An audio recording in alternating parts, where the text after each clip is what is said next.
licenciado José Arroyo.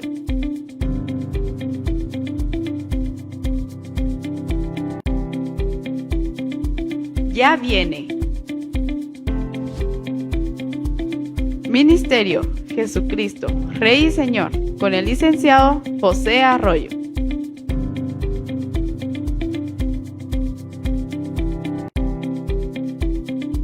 Ya viene. Ministerio Jesucristo, Rey y Señor, con el licenciado José Arroyo.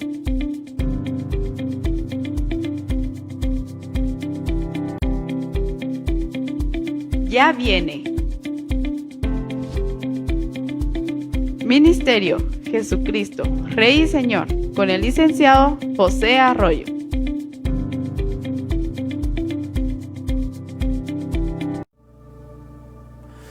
Muy buenas tardes, nuevamente estamos acá en un nuevo programa del Ministerio Jesucristo Rey y Señor para estudiar la palabra de Dios, para meditar, para analizarla y comentarla. Sería ideal, ¿verdad?, contar con algún interlocutor, y de hecho he pensado en invitar a un amigo mío para que eventualmente podamos tener ya no simplemente disertaciones a manera de clases, ¿verdad?, sino que pueda el programa tener otro tinte en relación a que haya otro maestro, ¿verdad? Voy a invitar en el futuro a un maestro amigo mío que, aunque era de una iglesia pentecostés, por su teología y por sus estudios bíblicos, ahora él es de una denominación más conservadora, es presbiteriano. Pero volviendo acá al estudio que estamos llevando de los profetas, ahora sí llegamos directamente a otro profeta, ¿verdad? Porque ya habíamos analizado mucho, desde el primer programa de los profetas hebreos, habíamos analizado la vida de Moisés, ¿verdad?, en torno al oficio profético, también qué había de profético en Josué, ¿verdad? Y aunque obviamente no fue un profeta tal cual se diría, ¿verdad?, per se, un profeta como lo fue Moisés, también a Josué le habla el Señor, ¿verdad? Y entonces después estuvimos analizando las vidas de algunos jueces. Por ejemplo, Débora, que sí dice la escritura que fue profetisa, pero también hay ahí dentro del libro de jueces está Gedeón, ¿verdad? Que aunque Gedeón dijimos que no fue un profeta que profetizara, por así decirlo, sí hizo o sí realizó actos proféticos. Lo importante del oficio profético es la comunicación con Dios, y nosotros sabemos que actualmente absolutamente todos los cristianos, no importando si nacieron en Cristo hoy o si ya tienen 30 o 50 años de ser cristianos, todos los cristianos podemos hablar con Dios. El problema no es hablar con Dios, sino que Dios nos hable, y eso es diferente, ¿verdad? Entonces acá estamos ya entrando en el libro de Samuel, ¿verdad?, que habíamos estudiado que fue escrito entre los años 1030 y 700 algo, pero no se sabe exactamente en qué momento apareció. O sea, es probable que haya aparecido después, por supuesto, de que fue escrito, ¿verdad? Porque ustedes ya saben, sí, fue escrito entre los años 1050 a 1030, pero apareció hasta los años 722. Ustedes saben que es difícil que existan manuscritos de todos estos libros y solo existen copias, ¿verdad? Entonces, por supuesto, copias en hebreo que se fueron traduciendo y que fueron conformando la Biblia, por así decirlo, de los hebreos, que es la Tanaj, ¿verdad? Y que para nosotros es el Antiguo Testamento. Por supuesto, ya sabemos que para los hebreos el Nuevo Testamento no se toma en cuenta. O sea, ellos llegan hasta las profecías de Malaquías, que vivió como unos 400 años antes de Cristo, y después de eso ellos ya solo tienen los libros escritos por los rabinos, ¿verdad? Como el Talmud y otros libros importantes para ellos. Vamos a empezar entonces acá el estudio de la vida del profeta Samuel, que como ustedes saben, comienza nada menos que con la vida de su mamá, que era Ana. Y dice la historia, ya lo platicamos en la clase anterior, pero para los que no estuvieron, solo a manera de recapitulación, recuerden que Ana era esposa de Elcana, y Elcana tenía 2 esposas, la otra se llamaba Penina, pero Penina era la única que le había dado hijos, Ana no le había dado hijos, y Ana estaba sufriendo, porque para las mujeres hebreas la maternidad es sumamente importante.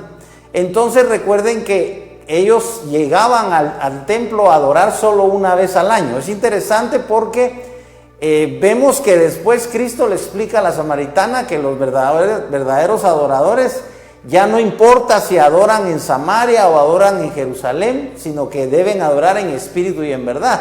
Y obviamente en espíritu y en verdad se puede adorar todos los días, en cualquier momento. Pero en ese tiempo, porque estamos hablando de por lo menos unos 1050 años antes de Cristo, ¿verdad? Que aparece el profeta Samuel, y obviamente antes de él aparece la vida de su madre, que es importante porque ella, al verse acosada por su rival, ¿verdad? Por Penina, la otra esposa de su esposo, ella entra en angustia y en un proceso de desesperación y de tristeza que ya ni siquiera quiere comer, y entonces llega al templo. Recuerden que eso lo vimos en la clase anterior. Ella llega al templo en el cual el sacerdote Elí es el ministro que está en ese tiempo. Dice después la Biblia que Elí fue sacerdote durante 40 años. Entonces, pero Elí ya era viejo, y llega Ana. Recuerden que llega a orar a Dios, pero con mucho quebrantamiento de su corazón y con mucha humildad se presenta ante el Señor y solamente balbucea. Entonces Elí, recuerden que la ve como que si ella está ebria, y le dice: mujer, digiere tu vino, ¿verdad? O sea, que te pase la borrachera. Y ella le dice: no, Señor mío, no es que esté borracha, no es que esté ebria, sino que yo estoy acongojada de corazón y vine a derramar mi corazón ante Jehová, ¿verdad? Y lo que... Entonces el sacerdote Elí la comprende y le dice: pues que el Señor te conceda lo que tú le has pedido. Y a raíz de esa oración de Ana es que ella queda embarazada. Cuando ella para ella ya es una realidad el nacimiento de Samuel, ¿verdad? Porque así llaman al niño. Entonces ella, según el escritor de este libro, porque seguramente no es Ana la que escribió el libro, ¿verdad? Entonces creen que pudo ser Samuel, o que pudo ser el profeta Datán o algún otro profeta. Pero lo importante es también está el profeta Gad como uno de los posibles autores de este libro. Pero es importante y es interesante cómo se registró la oración de Ana. Comienza la oración en el capítulo 2 del primer libro de Samuel así: mi corazón se alegra en Yahvé. Ya saben ustedes que estoy leyendo la versión stuttgartiana, y esta está traducida directamente del hebreo. Entonces, pero podemos traducir Yahvé como Dios, ¿verdad? Entonces, mi corazón se alegra en Dios.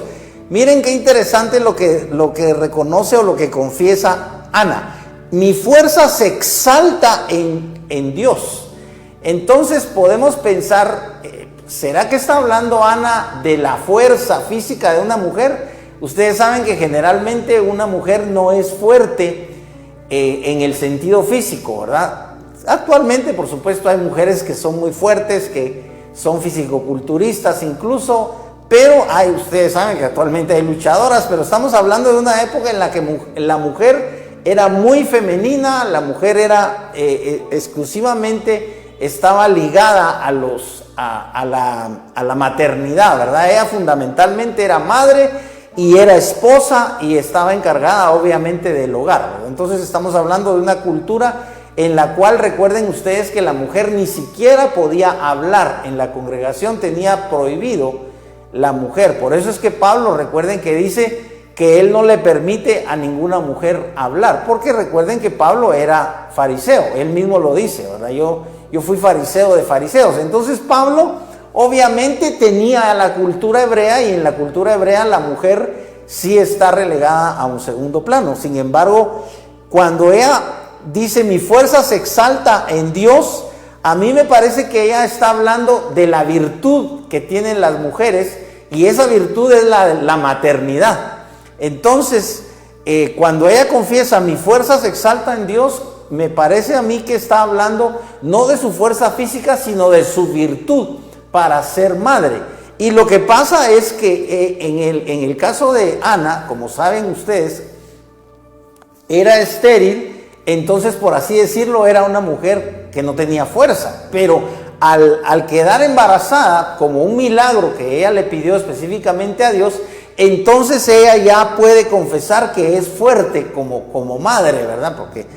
Pero lo interesante es que esa fuerza es de un nivel, y lo interesante es que dice que hay un plus, como dice un amigo mío, hay un plus de esa fuerza, o sea, como que esa fuerza aumenta, porque dice, mi fuerza se exalta en Dios, algo así como lo que después dice en el Nuevo Testamento, que el gozo del Señor es nuestra fuerza, nuestra fortaleza. O sea, ¿cómo es que el gozo, el simple gozo puede fortalecerte? Porque está hablando del gozo del Señor. Entonces es muy interesante como cántico, ¿verdad? Porque de hecho la Escritura lo cataloga así, como un cántico de Ana, ¿verdad? Como un poema, como una alabanza. Dice, mi boca se sobrepone a mis enemigos. Miren qué interesante. Aquí tengo la versión Reina Valera, y aquí leemos, mi boca se ensanchó sobre mis enemigos. ¿Se dan cuenta? Entonces, esa es la traducción de la Reina Valera. Aquí dice, mi boca se sobrepone a mis enemigos. Algo así como que solamente con confesar que ya los enemigos han sido vencidos por Dios, tú ya no tienes que preocuparte por tus enemigos. Si tu causa está en las manos de Dios, definitivamente, si tú has puesto tu problema a los pies de Cristo por fe, entonces, como decimos en Guatemala, tú estás hecho, porque tú puedes confesar, porque ya has recibido de parte de Dios esa ayuda. Como ella dice, mi boca se sobrepone a mis enemigos. O sea, simplemente con hablarlo, tú ya lo estás confesando, ¿verdad? Porque ya Dios te ha socorrido, ya Dios te ha ayudado. Por cuanto me regocijo en tu salvación. Miren qué interesante, porque habla hasta de salvación. Dice, nadie hay sagrado como Dios. Qué interesante, porque en la versión Reina Valera estaba leyendo que dice, nadie hay santo como nuestro Dios, o como Dios. Y es muy interesante porque recuerden que la palabra sagrado ya es dentro de la iglesia evangélica actual, ya no es una palabra que se utilice mucho, ¿verdad? Porque se ha relegado o se ha pensado que la palabra sagrado la utilizaron mucho los católicos para sus reliquias, ¿verdad? Para las cosas que ellos consideraban que eran santas. Pero ustedes saben por la historia y por las películas que los católicos de Europa, ¿verdad? Durante los 1100 años y algo así que duró el catolicismo o reinó la Iglesia Católica, llegaron a considerar santos incluso los restos de una persona, ¿verdad? De un santo. Para ellos era una reliquia, ¿verdad? Los huesos, por ejemplo, el cráneo, cosas que realmente son, para nosotros es incomprensible. Y definitivamente estaba escuchando, yo les he hablado del doctor César Vidal, que es un teólogo español. Estaba escuchando la opinión de él acerca de Constantino, y yo había tenido muy en alto digamos, la participación de Constantino en relación a oficializar el cristianismo, aunque originalmente las gestiones de Constantino, ustedes saben que fue el primer emperador romano del siglo IV, o sea, ya el último emperador romano. y es el creador nada menos que del imperio bizantino, ¿verdad? Que ya es un imperio que se caracteriza porque es un imperio cristiano, y nada es cristiano porque Constantino comienza a reinar como emperador con la cruz. Recuerden que él dice que soñó que debía pelear con el emblema de la cruz, ¿verdad? Ya para entonces, el siglo IV, ya conocían quiénes eran los cristianos, ya habían sido perseguidos, no siempre, pero los cristianos en general habían sido torturados, asesinados, entregados a los leones, a los perros, habían sido masacrados, ¿verdad? Habían sido mártires. Y entonces lo interesante de esta opinión del teólogo César Vidal es que Constantino, al oficializar el cristianismo, hace lo que ustedes saben que se llama sincretismo, ¿verdad? Que es algo así como un resumen, como una unión, como tratar de ensamblar dos cosas que realmente no es tan fácil unir, ¿verdad? Como es la fe cristiana, la verdad de las escrituras, con las costumbres paganas. ¿Y cuáles eran las costumbres paganas? Recuerden ustedes que el imperio romano siempre fue pagano en relación a que su religión era politeísta y que ellos creían en los mismos dioses de los griegos, ¿verdad? Ellos creían en Zeus, creían en Apolo, creían en Marte, en Venus, ¿verdad? Por eso es que los planetas tienen estos nombres, porque esos son los nombres de los dioses romanos. Y entonces lo que dice el doctor César Vidal es interesante porque Constantino logró oficializar la iglesia, como ayudó a que la iglesia, porque eso se dio con el edicto de Milán, que fue un poco posterior a lo que hizo Constantino, ¿verdad? Con otro emperador. Pero lo interesante es que gracias a Constantino se consolida la iglesia cristiana como la religión, primero como una religión aceptada en el Imperio Romano y poco después como la religión del Estado. Y entonces surge la iglesia cristiana, aunque no surge como la iglesia católica. Ustedes saben que con los siglos terminó siendo la iglesia católica, o sea, y ustedes ya saben cómo funciona la iglesia católica, cómo la iglesia católica tiene como máxima autoridad al Papa, y ustedes saben mucho acerca de la historia de los papas, ¿verdad? Saben acerca, por ejemplo, de la existencia de la Inquisición, que ustedes saben que en Europa, sobre todo en España, sirvió para asesinar, para quemar y para mandar a la horca, para matar a muchos herejes, entre comillas, ¿verdad? Que no se sabe si realmente eran herejes o simplemente eran personas que no pensaban de la forma en la que pensaban todo el clero católico, ¿verdad? Pero es interesante porque lo que dice el doctor César Vidal es que realmente hubo un sincretismo en relación a que ese es el origen, o esa es la razón por la cual en la Iglesia Católica hay imágenes, y es porque de alguna forma se filtró la costumbre de adorar o de reverenciar o de venerar, si ustedes quieren, a las deidades romanas. Entonces fueron introduciendo ciertos personajes dentro de la fe, por así decirlo, de la iglesia cristiana del siglo IV en adelante, y por eso es que surge el culto a la Virgen María y la creencia en la intercesión de los santos y todo lo que ustedes ya saben. Pues gracias a Dios nosotros ya somos hijos de la Reforma, ¿verdad? Estamos a 500 años de la Reforma, y esa Reforma protestante que ustedes saben que empezó Lutero y también personajes como Jean Calvino, sirvió para que nosotros pudiéramos heredar, por así decirlo, un cristianismo que ya no tiene esos grandes, no sé si de llamarles pecados, tal vez sería muy atrevido decir, pero esos grandes desaciertos teológicos, ¿verdad? Esos grandes desaciertos en su doctrina, como es que la Virgen María, aunque merece nuestro respeto, ¿verdad? Porque fue la mujer que Jesús eligió para que fuera su madre terrenal, nosotros sabemos que en ninguna parte de la Escritura la Biblia nos enseña que debemos creer que ella fue que ella fue glorificada y que está sentada allá en la gloria con el Padre, y que ella puede interceder por nosotros ante Jesús. Como sabemos, solo Jesús puede interceder ante el Padre por nosotros. Por eso está escrito que no hay ningún otro nombre dado a los hombres en el cual podamos ser salvos. Y también dice que tenemos abogado para con el Padre, a Jesucristo el justo. O sea, el abogado no es la Virgen María, con el respeto que nos merezca, pero el abogado es solo Cristo.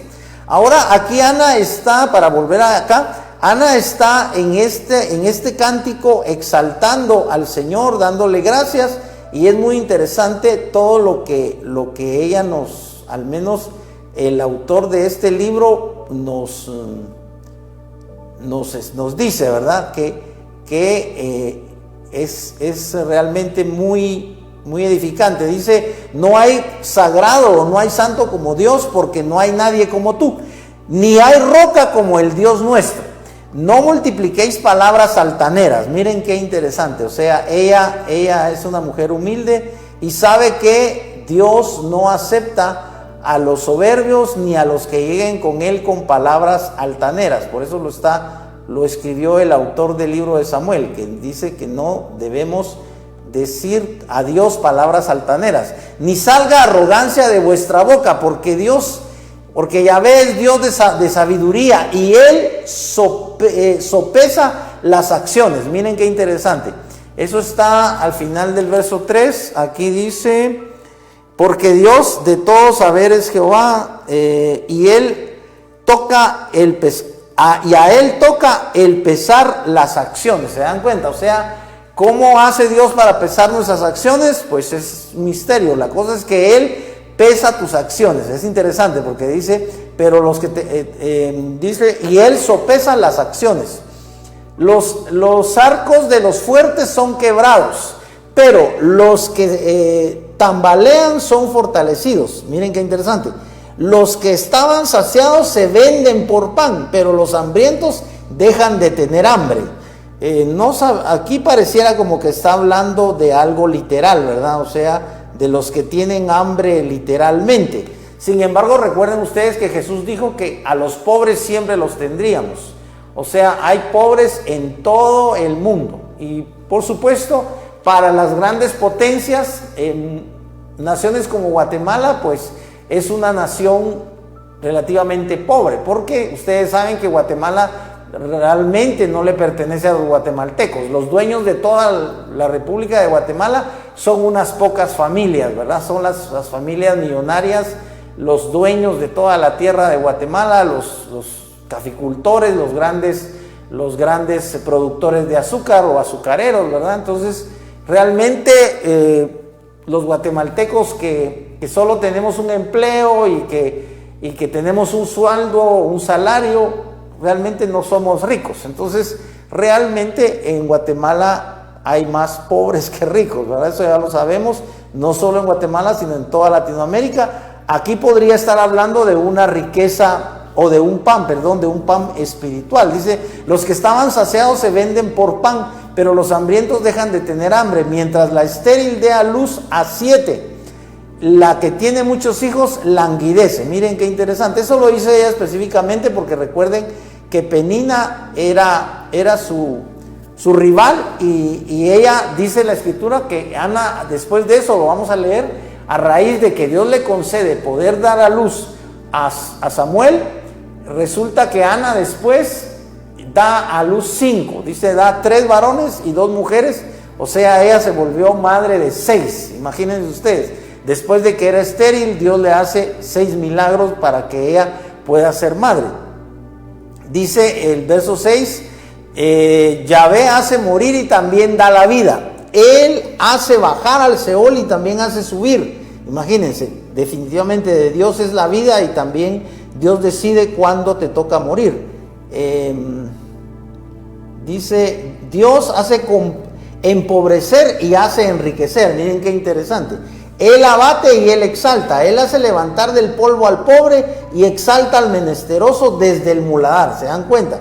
Para hacerlo sentar con príncipes y heredar un trono de honor. Porque Dios porque de Dios son los pilares de la tierra. Miren qué interesante.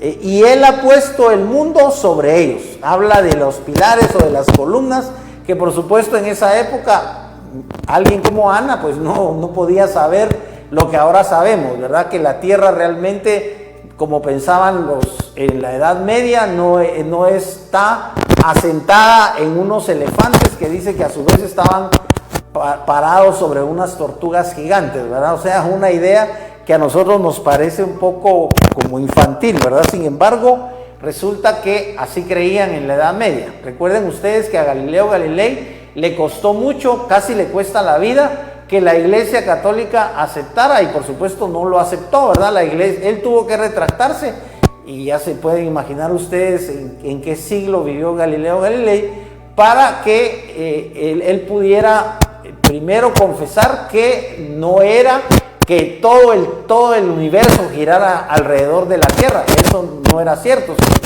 Él decía que era la Tierra la que giraba alrededor del Sol, ¿verdad? Pero como una cosa es la ciencia y otra cosa es lo que nuestros sentidos logran ver. Por eso es que recuerden ustedes que el apóstol Pablo dice que no debemos andar por vista, sino por fe. La vida en Cristo, la vida cristiana debe ser por fe. Y recuérdate tú que la fe dice que viene por el oír. La fe viene solo por el oír. ¿Y el oír qué? El oír la palabra de Dios. Es por eso que es muy importante estudiar la palabra de Dios. Dice siempre este cántico de Ana, dice, verso 9, Él guarda los pies de sus fieles, pero los malos enmudecerán en las tinieblas, porque por fuerza propia no prevalecerá ninguno. ¿Se dan cuenta? O sea, que tú necesitas que Dios sea el que te haga prevalecer, porque no puedes prevalecer por tus propias fuerzas. Dice verso 10, los adversarios de Dios se aterrorizan y contra ellos tronará desde los cielos. Yahvé juzgará los continentes de la tierra para fortaleza de su rey. Y aquí es a donde quería llegar con leerles este cántico, porque es un cántico mesiánico. Dice, dará fortaleza a su rey. O sea, Dios es el rey, pero lo interesante es que está declarando que Dios le dará fortaleza a su rey. O sea, está hablando como que de otro rey. Dios es el rey, pero le dará fortaleza a su rey. O sea, hay un rey que es un rey de Dios, pero ese rey aquí aparece, y también en la Reina Valera aparece con mayúscula, porque es un versículo mesiánico, puesto que habla de Jesús. Dice ahí mismo, y exaltará la fuerza de su Mesías. ¿Se dan cuenta? Parece que en la Reina Valera dice de su ungido. Eso está al final del verso 10. Dice, dará poder a su rey y exaltará el poderío de su ungido. ¿Se dan cuenta? En cambio aquí lo traduce de mejor manera, porque dice, y exaltará la fuerza de su Mesías. Después el Cana volvió a su casa. Bueno, ahí termina la historia esta de Ana. Y entonces sabemos que a raíz de que Ana queda embarazada y logra dar a luz a Samuel, ella dice que ya lo ha consagrado a Dios, porque ella se lo prometió a Dios. Recuerden que en la oración Ana le dice al Señor que si Él le hace el milagro de que ella pueda dar a luz un hijo, o sea, ella le pide solo un hijo, con un hijo le basta, pero si Él se lo da, si Dios le da un hijo, entonces que ella lo va a consagrar a Dios, y para ella es muy importante, y Dios se lo concede. Y lo interesante es que también después la Escritura dice que cuando pasó el tiempo, entonces ellos llegaban una vez al año siempre al templo a adorar, ¿verdad? El templo, como les he dicho, según el libro, en ese tiempo estaba a cargo del sacerdote Elí, ¿verdad? Y dice, Ana explica el libro de la razón de la salvación. Dice, ya en el capítulo, vamos a ver, es que antes de este cántico ya Ana ha entregado a Ana, porque eso está en el capítulo 1, ¿verdad? Está en el capítulo 1 y verso 24, solo les voy a leer esto en la Reina Valera. Después que lo hubo destetado, está hablando de Ana, que ya destetó a Samuel, ¿verdad? Después de que lo hubo destetado, lo llevó consigo con 3 becerros, un efa de harina y una vasija de vino, y lo trajo a la casa de Jehová en Silo, y el niño era pequeño. Estaba viendo en el mapa que Silo era una ciudad del centro de Palestina, ¿verdad? Era una ciudad del centro, del área del centro. Dice, lo trajo a la casa de Jehová, y el niño era pequeño. Y matando el becerro, trajeron el niño a Elí, y ella dijo: oh Señor mío, vive tu alma, Señor mío, yo soy aquella mujer que estuvo aquí junto a ti orando a Jehová. Por este niño oraba, y Jehová me lo dio, me dio lo que pedí. Yo pues lo dedico también a Jehová, todos los días que viva será de Jehová. Entonces viene el cántico de Ana, ¿verdad? Que ya lo leímos. Así que este cántico es de gratitud. Ella ya ha destetado a Samuel y lo lleva a Elí, ¿verdad? Por supuesto era un niño pequeño, pero no tan pequeño, ¿verdad? Parece que no lo destetaban de 1 año, o sea, ella no se lo llevó cuando el niño tenía 1 año. Es probable que el niño tuviera unos 5 o 7 años, pero no era un bebé, ¿verdad? Ella lo llevó porque ya lo había prometido. Y recuerden que desde entonces el niño, por así decirlo, ya hablaba, ya caminaba y se desenvolvía por sí mismo, ¿verdad? O sea, no era un bebé. Así que es interesante porque ella lo consagra y lo llega al templo con Elí. Ahora vamos acá a lo que pasa en el capítulo 2 y verso 12. Vamos a leer acá el verso 12, pero es también interesante porque ahora está hablando acerca de Elí, que tenía 2 hijos. Dice, y los hijos de Elí eran hijos de Belial. Miren qué interesante, porque aquí habla acerca, en el verso 13, de Belial, ¿verdad? ¿Quién será ese Belial? Dice, y era costumbre, los hijos de Elí eran hombres impíos y no tenían conocimiento de Jehová. O sea que al hablar aquí de Belial está hablando algo así como que eran del diablo, ¿verdad? Aquí solo dice que eran impíos, pero en esta versión dice que eran hijos de Belial, o sea, la personificación del mal. Dice, no tenían conocimiento de Dios. Miren qué interesante. Eran hijos de un sacerdote y no tenían conocimiento de Dios. Recuerden que por supuesto, es posterior, ¿verdad? Pero esta es una de los proverbios, de las enseñanzas del rey Salomón. Porque recuerden que dice que es la obligación de los padres, o sea, es la obligación tuya como padre de familia o tuya como madre de familia, si tu esposo ya no está, si digamos tu esposo te dejó, o si eres viuda, no sé, pero el punto es que es la responsabilidad de los padres, ya sea del papá o de la mamá o de ambos, instruir al niño en su carrera. Dice, instruye al niño en su camino o en su carrera para que cuando fuere grande no se aparte de ella. Y entonces lo increíble es que los hijos de Elí eran 2, no eran tan jóvenes, porque después dice que ellos ya estaban casados. Además dice que dormían con las muchachas que se quedaban en el templo a dormir. O sea, ellos eran impíos, ellos realmente no eran espirituales, no tenían fe en Dios. Para ellos los sacrificios no eran sacrificios como tales, sino que para ellos eran comida, y dice que ellos robaban de esa comida, agarraban de la comida lo que a ellos, como decimos en Guatemala, les daba la gana. Y entonces esta fue una actitud que Dios juzgó. Vamos a ver más adelante que Dios juzga. Dice, y los hijos de Elí eran hijos eran impíos, eran hijos de Belial. Verso 13, y la costumbre del sacerdocio con el pueblo era que cuando alguien ofrecía un sacrificio, el criado del sacerdote, o sea, en este caso el sacerdote era Elí, y obviamente los criados eran los hijos, ¿verdad? Entonces se acercaba con un garfio de 3 dientes en su mano mientras se cocía la carne, y de un golpe lo metía en la cazuela o en la olla o en el caldero o en la marmita, y todo lo que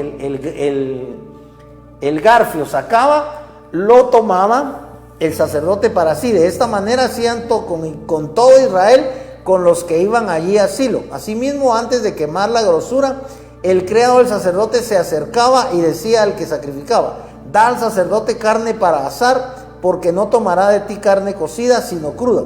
Y si el hombre le respondía: quémese primero la grosura y después toma lo que desee tu alma, le decía: no, sino que me darás ahora mismo, pues si no, lo tomaré por la fuerza. O sea, los hijos de Elí eran declaradamente, ya lo dice la Reina Valera, eran declaradamente impíos, ¿verdad? Esto era la realidad, por así decirlo, de estos muchachos. Después la Escritura nos hace ver que cuando comienza Dios a hablarle a Samuel. Es interesante porque Samuel es un niño, es joven, digamos, y Dios le comienza a hablar. La primera vez que Dios le habla a Samuel, dice que lo llamó sencillamente por su nombre, le dice: Samuel, Samuel. Pero como Samuel era Samuelito, ¿verdad? Él ignoraba que Dios hablaba y que se podía oír la voz. Él se levanta porque fue de noche, ya estaban acostados. Obviamente Elí dormía en su cama y Samuel dormía en su cama también. Dice que Samuel dormía en el área del templo y en cambio Elí tenía su habitación. Así que Samuel se levanta y llega con Elí y le pregunta: ¿qué deseas? ¿Por qué me llamaste? Entonces Elí le dice: no, yo no te he llamado, recuéstate. Y lo volvió a llamar el Señor: Samuel, Samuel. Y Samuel volvió otra vez con Elí. Elí dice: no, yo no te he llamado, acuéstate. Y pues se va a acostar. Y una tercera vez lo llama y una tercera vez Samuel va con Elí. Entonces Elí entiende que es Dios el que está tratando de hablar con Samuel. Y lo interesante es que le dice, ya después de la tercera vez, le dice Elí a Samuel: mira, cuando te vuelva a llamar, ya no vengas aquí conmigo, sino dile a Dios. O sea, habla con Dios y dile: aquí está tu siervo que escucha, habla Señor Jehová. O sea, algo así, ¿verdad? Es interesante porque en este caso el Señor habló con Samuel y comienza a hablarle. A partir de eso, Samuel es una persona que... Aquí está. Es interesante porque también en el principio de esta narrativa tenemos nada menos que la visita de un profeta que amonesta a Elí. Es muy interesante porque sí es un profeta de Dios, y como estamos viendo el tema de la profecía, vemos aquí que a raíz de esto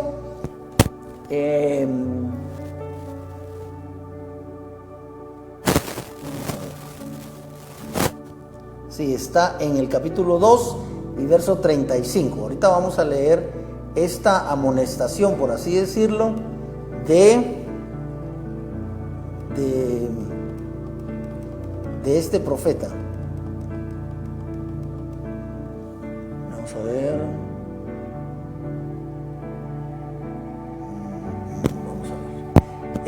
Sucede que aparte de que Dios envía a un profeta, también le habla a Dios directamente a Samuel sobre...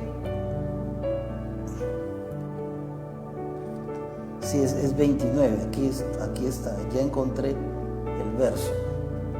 Es el 29, dice: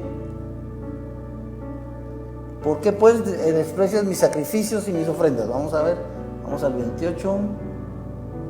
Dice, aquí está, en el verso 27. Fue entonces un varón de Dios a Elí y le dijo: así dice Dios, no me revelé claramente a la casa de tu padre. Le está hablando de Leví, porque recuerden que los sacerdotes eran de la tribu de Leví, así que cuando le habla de la casa de su padre se está refiriendo a Leví.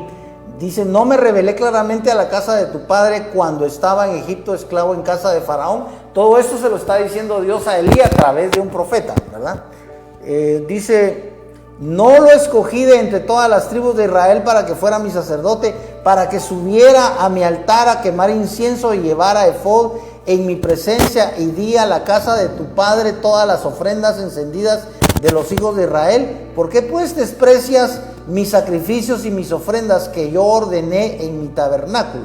Imagínense, Dios está hablando acerca de la importancia del tabernáculo. Por supuesto, habría que hablar acerca de cuál es el tabernáculo actualmente, ¿verdad? Sí, existe un tabernáculo espiritual actualmente, ese es otro tema.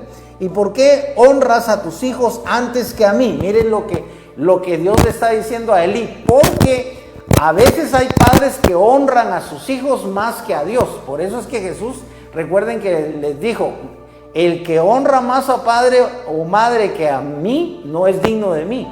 Y el que honra más a sus hijos que a mí, o sea, si tú honras más a tus hijos que a Dios, si tú le das la espalda a Cristo por tus hijos, porque tus hijos no quieren nada del evangelio, les aburre, les parece que no quieren nada con la iglesia, y tú porque los amas mucho, también te quedas sin ir a la iglesia y te apartas de Dios, estás cometiendo el mismo error que cometió Elí, ¿verdad? Que el Señor le reprocha, dice, ¿por qué honras a tus hijos antes que a mí? Para engordarlos con lo más, aquí dice pingüe, ¿verdad? Pero con lo mejor de todas las ofrendas de mi pueblo Israel. Por tanto, así dice Yahvé Dios de Israel, en verdad dije que tu casa y la casa de tu padre andarían en mi presencia perpetuamente, pero ahora así dice Yahvé, lejos sea de mí esto, porque a los que me honran yo los honraré, pero los que me menosprecian serán afrentados. ¿Se dan cuenta? Entonces sucede que Dios ya le había enviado un profeta a Elí para hablarle acerca de la impiedad de sus hijos, porque para los hijos todos los sacrificios no eran, por así decirlo, importante que fueran agradables para Dios, sino que ellos se servían de los sacrificios. Recuerden ustedes que en esa época los sacrificios, las ofrendas no eran en dinero, ¿verdad? Eso ya sabemos que es un proceso que solo actualmente en el siglo XXI, y digamos que desde el siglo XX se da el fenómeno de las ofrendas, aunque por supuesto en Europa, cuando surge también el protestantismo, ya saben ustedes que en determinado momento histórico recibían el dinero, ¿verdad?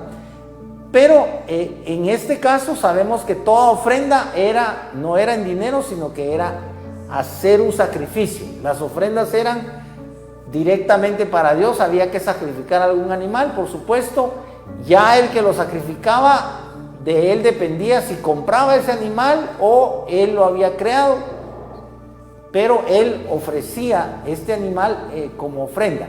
Entonces, no solamente le reprocha a través del profeta, sino que después el Señor habla a la vida de Samuel y entonces le vuelve a decir, vamos a ir allí, ¿dónde está el versículo en el cual el Señor llama a Samuel?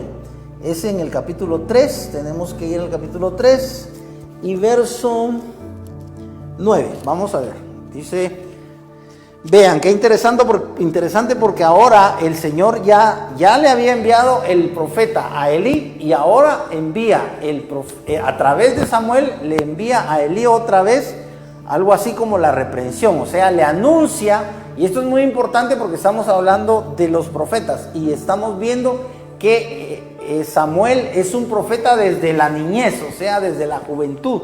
Aquí el Señor le habla, no dice a qué edad, no dice, pero es posible que Samuel haya sido solo un jovencito, ¿verdad? Dice en el capítulo 3, verso 9 en adelante, dice, y le dijo Elí a Samuel, ve y acuéstate y así te llamar, y si te llamare dirás, habla Jehová porque tu siervo oye. Así se fue Samuel y se acostó en su lugar. Y vino Jehová y se paró y llamó como las otras veces Samuel. Miren qué interesante. Vino Jehová y se paró. Es interesante. El que se puso de pie es Jehová. Y llamó como las otras veces Samuel, Samuel. Entonces Samuel dijo, habla porque tu siervo oye. Y Jehová dijo a Samuel, he aquí haré yo una cosa en Israel que quien la oyere le retiñirán ambos oídos. Aquel día yo cumpliré contra Elí todas las cosas que he dicho sobre su casa desde el principio hasta el fin.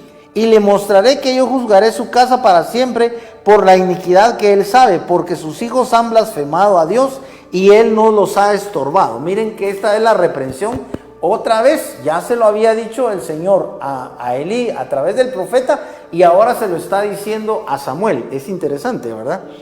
Dice, verso 14, por tanto yo he jurado a la casa de Elí que la iniquidad de la casa de Elí no será expiada jamás, ni con sacrificios ni con ofrendas. Y Samuel estuvo acostado hasta la mañana y abrió las puertas de la casa de Jehová. Y Samuel temía descubrir la visión a Elí.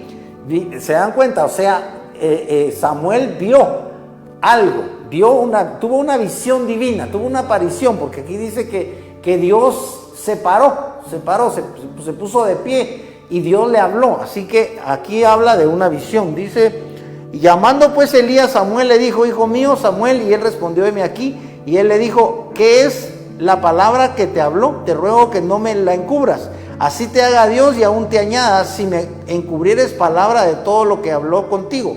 Y Samuel se lo manifestó todo sin encubrirle nada. Entonces él dijo, Jehová es, haga lo que bien le pareciere. Y Samuel creció y Jehová estaba con él y no dejó caer a tierra ninguna de sus palabras. Miren qué interesante cómo termina el capítulo 3. Y todo Israel, desde Dan hasta Beerseba, conoció que Samuel era fiel profeta de Jehová. ¿Se dan cuenta? O sea, aquí ya está reconociendo la escritura que Samuel era profeta. Y Jehová volvió a aparecer en Silo, porque Jehová se manifestó a Samuel en Silo por la palabra de Jehová. Es interesante porque estamos viendo que efectivamente Samuel fue un profeta declarado.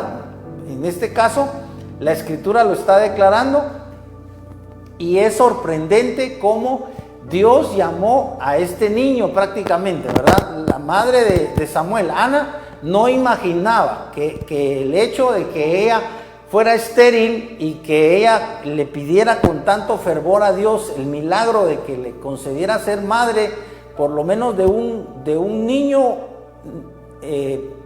generó que ella le prometiera a Dios que le iba a consagrar a Samuel. Y efectivamente dice que cada año lo único que hacía la madre de Samuel, o sea Ana, era visitar a Samuel cada año y le llevaba un nuevo vestido. En ese tiempo dice que usaban vestidos de lino, ¿verdad? Entonces le llevaba un vestido de lino, y como obviamente el niño iba creciendo, entonces cada vez el vestido era más grande, ¿verdad? Lo interesante es esto, que leemos en el capítulo 3 al final, que es la confirmación de que Samuel era el profeta. Y vamos a terminar solo recordándoles que poco después ocurre una batalla muy fuerte entre los filisteos y el pueblo de Israel, y dice que la primera vez parece que perdieron 4,000 personas o 4,000 guerreros. Vamos a ver los israelitas perdieron. Dios castiga al dios Dagón. Vamos a ver, muerte de Elí. Está en el capítulo 4, verso 21. Vamos a ver qué dice el verso 21. Dice: y llamó al niño Icabod. Esto es cuando se enteran de que se roban la... Vamos a ver. Dice: por aquel tiempo salió Israel a encontrar en batalla a los filisteos y acampó junto a Ebenezer. Y los filisteos acamparon en Afec. Y los filisteos presentaron la batalla a Israel. Y trabándose el combate, Israel fue vencido delante de los filisteos, los cuales hirieron en la batalla en el campo como a 4,000 hombres. ¿Se dan cuenta? O sea, la primera vez murieron 4,000. Entonces, a raíz de esto, los israelitas mandan a traer el arca, porque recuerden que el arca simbolizaba la presencia de Dios. Cuando los israelitas mandan a traer el arca, recuerden que el arca estaba en Silo. Estaba en Silo, ahí estaba el arca, porque ahí estaba Elí. Y llevaron el arca de Silo a Ebenezer. Y obviamente Ebenezer es otro pueblo. Y cuando ellos llevan el arca, se alegra el pueblo y dice que gritan. Y eso provoca que los filisteos tengan temor. Sin embargo, dice la escritura que los filisteos se prepararon a pesar de eso. Vean, dice: traigamos a nosotros de Silo el arca del pacto de Jehová, para que viniendo entre nosotros nos salve de la mano de nuestros enemigos. O sea, ellos llevaron verso 5. Aconteció que cuando el arca del pacto de Jehová llegó al campamento, todo Israel gritó con gran júbilo, con tan gran júbilo que la tierra tembló. Y los filisteos tuvieron, verso 7, y los filisteos tuvieron miedo porque decían, ha venido Dios al campamento, y dijeron, ay de nosotros, pues antes de ahora no fue así. Ay de nosotros, verso 9, ¿quién nos librará de la mano de estos dioses poderosos? Estos son los dioses que hirieron a Egipto con toda plaga en el desierto. ¿Se dan cuenta? O sea, los filisteos están reconociendo el poder de Jehová. Y los israelitas están confiados de que porque tienen el arca, ya ganaron. Y sin embargo no pasa eso. Les dicen los filisteos, verso 9, esforzados, oh filisteos, y sed hombres para que no sirváis a los hebreos como ellos os han servido a vosotros, sed hombres y pelead. Pelearon pues los filisteos e Israel fue vencido, ¿se dan cuenta? Y huyeron cada cual a sus tiendas y fue hecha muy grande mortandad, pues cayeron de Israel 30,000 hombres de a pie, ¿se dan cuenta? Primero habían perdido solo 4,000, después mandan a traer el arca pensando que porque estaba el arca del Dios, ellos iban a ganar y no fue así. O sea que ellos se equivocaron porque el arca representaba y simbolizaba la presencia de Dios, pero siempre y cuando el pueblo estuviera obedeciendo a Dios de todo corazón. Sin embargo, sabemos que el problema del pueblo era la rebeldía, era la idolatría, la desobediencia. Entonces, aunque tú vayas a una iglesia cristiana, aunque tú te digas ser cristiano, aunque incluso tú ores, pero mientras tú estés insistiendo en algún pecado en particular, por ejemplo, los hombres casados, mientras tengan algún amante, o sea, sean infieles y estén en adulterio, obviamente los hombres casados no están bien con Dios. Si no renuncian a ese adulterio, no tienen definitivamente el favor de Dios. Los hombres solteros, aunque son solteros, si están en fornicación, están en pecado, ¿verdad? No digamos si son ladrones o si son tantos pecados existen, ¿verdad? Si tienen algún vicio, mientras tú tengas esa atadura, esa relación, digamos, con alguna cosa que es desagradable a Dios, tú no tienes el respaldo de Dios. Bueno, vamos a terminar acá. Vamos a dar gracias al Señor por su palabra, porque siempre nos enseña mucho. Padre, te damos infinitas gracias por esta palabra que tú nos das, Señor, en esta tarde. Te rogamos que esta palabra sea de bendición para los oyentes, para los televidentes. Padre, en el nombre de Jesús oramos para que venga sobre los televidentes el espíritu de revelación, Señor, de que solamente en Cristo pueden encontrar salvación. Padre, en el nombre de Jesús, que sea tu palabra la que los convenza de pecado, de justicia y de juicio, que sea la obra de tu Espíritu Santo, Señor, actuando en el corazón de cada uno de ellos para redarguirles y hacerles ver la necesidad tan grande que tiene cada uno de recibir a Cristo. Hermano, en esta tarde tú puedes abrir tu corazón a Cristo y puedes recibir la vida eterna que está en Cristo. Padre, en el nombre de Jesús oramos para que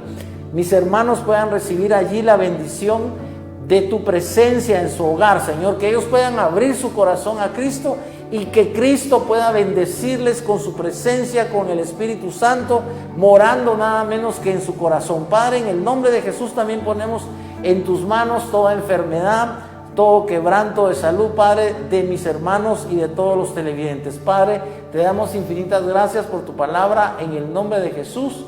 Amén y amén.